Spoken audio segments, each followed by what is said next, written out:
Hey, what's up everybody? This is Chris with Digital Rim. And in this video, we're gonna go over the 3D settings that we use in Cura to 3D print our models. So with that being said, we're just gonna hop right into it. Let's go. Let's start with the 3D interface. Here at the bottom, you can see these are different ways you can view your actual 3D space. So these are all the orthographic views. And if you right click in the 3D area, you see all of these different options for when you import your model. So just remember these are all here just in case you need them. Now if you remember from the last video, we added a lot of extensions from the Ultimaker marketplace, and you can find the marketplace right here. So you can simply go here to find the marketplace to add these extensions as in the previous video. Alright, so we're going to go over the menu at the top here. So you got file, where a typical file, edit, view, settings, extensions. And you see the extensions are all the extensions that we added from previously in the marketplace. So if these are not here, just go to your marketplace and get these extensions.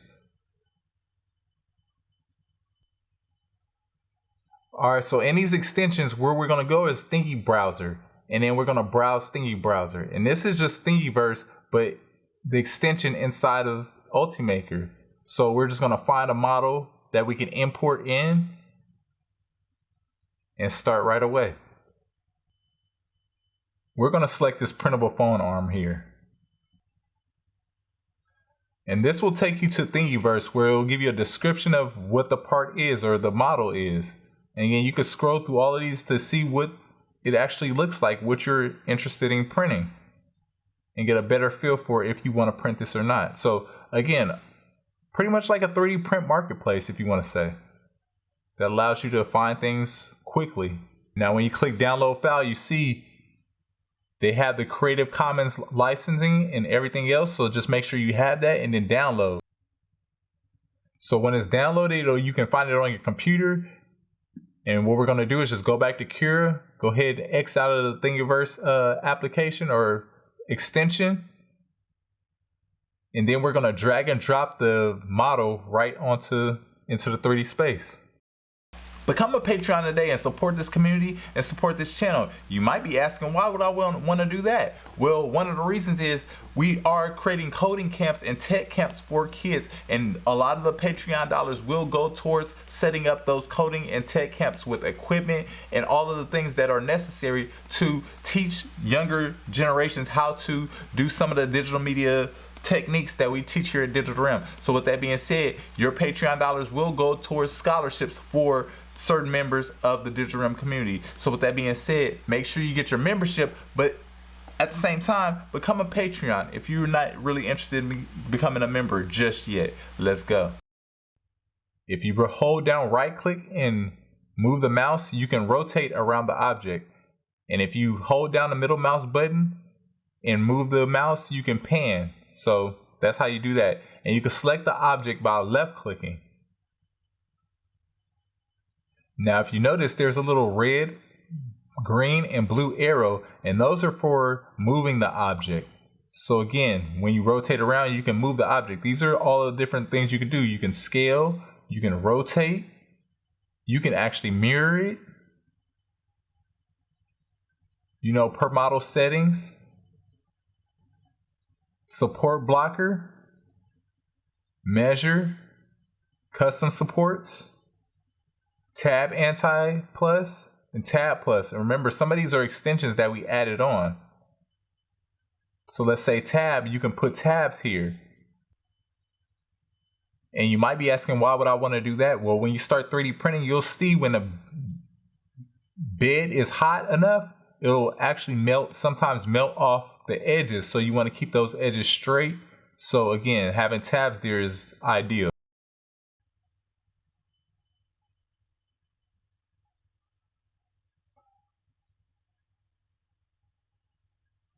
Alright, so we're going to click on the custom supports, and this is what's very important. This is what I wish somebody would have showed me when I first learned how to 3D print or first learned about the software. So this is very, very important. So these supports are actually going to support your model And if you 3D print like this piece right here, try to 3D print it as is, you're going to see that the part that is red is going to be very problematic for you. So if you have parts that have an overhang like this, you want to create supports for them. And the supports will help them when modeling, where they have a support essentially, where they won't just be stringy because they don't have a support. So you want to grab the support and set supports all across, the parts that looks like they need supports, just like this. And you simply click, after you select the support option, you can simply click on the model and the supports will pop up. Now, one thing you can do is edit the support. So if you have a support selected, you can scale to edit. Now, if it scales like that, where it's all uniform, you can unclick uniform scale and scale using the boxes, and it'll only scale on that axis. Just like that. All right, then you're going to move it into position. So use the move tool just to move it right into position. Just like that.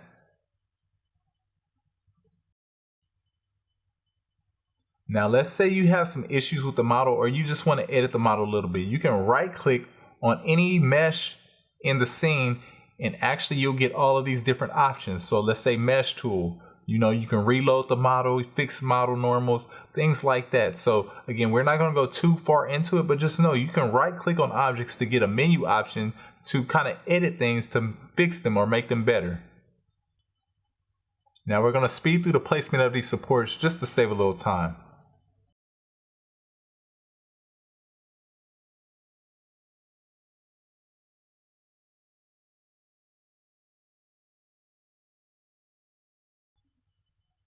So I actually want to go over one of the options you have when you right click and get to the menu.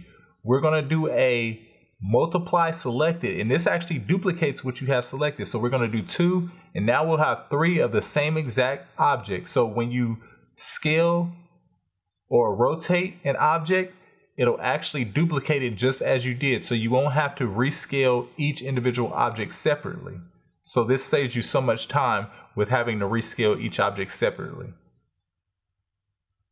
Now, I don't suggest you scale an imported object as the main object of the scene, but again, for these supports, you're going to scale these a lot. So these are one of the things you just want to scale and, be able to duplicate.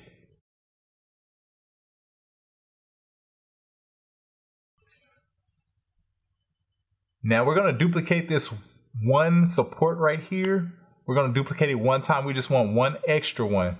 And I want to highlight this part as well, because you want to keep this in mind as well. Even though we did the outside, you want to keep in mind overhangs that are inside of your actual mesh or inside your actual object. So we're going to put this support on the inside here. So inside of this hole, you can see we have some red. So you want to keep in mind that there are areas that might be inside your model that need to be supported as well, even though they're on the outside, but they're in the inside. So again, and these supports won't have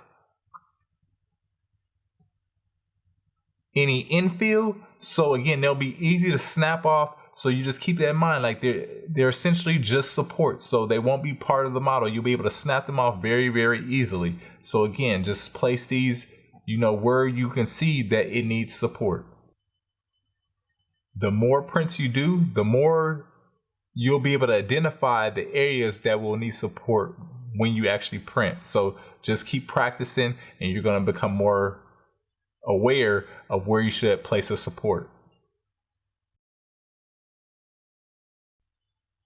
All right, now it's time to slice this and see what it looks like if we were to print it. So you want to go down to the right side and hit slice, and it starts slicing, and it'll calculate how the actual nozzle is going to move. And then you can hit preview and see what your actual model will more than likely look like. You can also see on the right hand side, it says it takes about 2 hours and 1 minute just for this one piece to print. So again, you're going to get a good estimate on how long it'll take to print. Now, if you go to the right side and you see where we're sliding down on this little slider, it'll show you the layers of the 3D print. So from bottom all the way to the top, including the infill.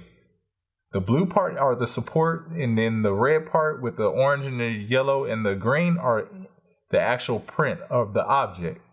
So those are the main things you want to pay attention to. But again, the supports are also important as well to make sure they are in the place that support the part that needs support. Now let's hop over to the print settings to see how we got these results. You can see you have all of these different options, and the quick options you have are super quality, dynamic quality, standard quality, and low quality. So those are quick options that'll give you settings right out of the box, but you can change things like the layer height, and you can see if you change the layer height, it's just how much more detailed your model is. So again, the layer height makes it as you decrease it, the more smooth or the better your print will look, but it'll take a lot more time. Wall thickness, again, you can select your wall thickness for all of the outside walls. So again, how structurally sound, let's say, your 3D print will be. And again, a lot of these you can just hover over the actual option and it'll tell you exactly what that thing does. So you can now just hover over what exactly you want to learn about and learn about the top thickness. As you see, the top thickness here on the right side is a little thicker than on the left side. So you can see if you increase the thickness, that's what you should expect. I wouldn't suggest that for a model that you're going to construct or that you've downloaded. I would keep the model the same and just use certain things like rafts and things like that to kind of support the model. So infill is also important depending on the actual model that you have. Some infills are better than others. So just, learn more about infills, but I just want to show you where this is, and you have all of these different options. So again, like for example, this cross 3D, the trihexagon, the cubic, and so on and so forth. So you can just scroll down all of these different options to see how they would be for the interior of your model. So these are the parts you don't see in your model, but again, it defines how durable your model will be, because these are this is the infill that supports the walls of your model. So you have all of these options here. And you have all of these options to choose from. And this lightning one is crazy. I don't know exactly where I would use this one, but it's just a crazy infill to have. Now, with that being said, you might be asking me, Chris, which one would you use? Well, I use different ones for different scenarios. It really just depends on your 3D print, because again, a lot of these lines, you have to think this infill supports your actual structure. So if you have a lot of overhang, you may want to consider certain shapes that will help with the overhang problem, and so on and so forth. So again, try to figure out what works best for your model. Some models you may want to not have an infill at all. So you just have to figure out what you want for your actual print. Now we're going to go into material, and material is very important. The temperature I usually put from 210 to 220 because I'm printing with PLA, and the build plate temperature I usually set to 80, but it's also dependent upon your machine. So you need to learn your machine by just printing at the end of the day. Speed, I go ahead and put the speed, leave it at 50. In the travel, I turn on the hopping. Cooling, make sure it's at 100%, so it cools it faster. And I'll go ahead and enable supports, and you can see it'll enable the supports as we already set, and I'll put them to touching build plate because I don't necessarily want to set them everywhere. But you can try it out. If you want to set it everywhere, you can try it out to set everywhere. But again, you're going to do a lot of peeling off of actual supports if that's the case. And again, you can hover over the option just to see what it will look like. So you have the left side being everywhere and the right side being only touching the base. But again, we added our custom supports, so we can kind of define where we want to put supports. And the build plate adhesion is also important. As we talked about the top and bottom thickness, this is what you're going to use to make sure it stays in the right place on the build plate. So I usually set mine to raft or brim, either or. I set it to either or so I can make sure that I keep the integrity of the actual print, but then I also have a good foundation to print on so it doesn't move around. And then if you have a dual extrusion machine, you just select dual extrusion. And those are pretty much all of the settings out of the box. Now, more than likely when you're printing, you won't want to have to do this over and over again. So you can create a profile for your actual settings. So we're going to create digital REM test just for the sake of this video. And it's going to save all of our settings for this print. And again, you can always override it and adjust it for later on. So as you test your printer, as you see, start to get a better feel for the settings that your printer likes, then you can save them and then always print with those settings. It's a constant balance of fine-tuning your printer with the actual settings. So again, having that saved profile is very ideal, very, very, very ideal. And as you can see, now that we have our dynamic quality set, our actual model is a little more refined. It's a little more smoother because the layer height is less. And again, if we change the layer height, it'll make it even more smoother. But again, the more layer height that the lower you make the layer height, the longer your print is going to take, but the more detailed your print will be. And you see our print moved up to 3 hours and 6 minutes in comparison to before. Once you're happy with your preview, push the save to disk button and it's going to save to your computer. You want to put that on a micro SD and insert it into your printer and then start your print. All the settings will be inside of the actual file. Simple as that. I hope you enjoyed this video. If you want to learn more, go to digitalrealm.com and become a member today.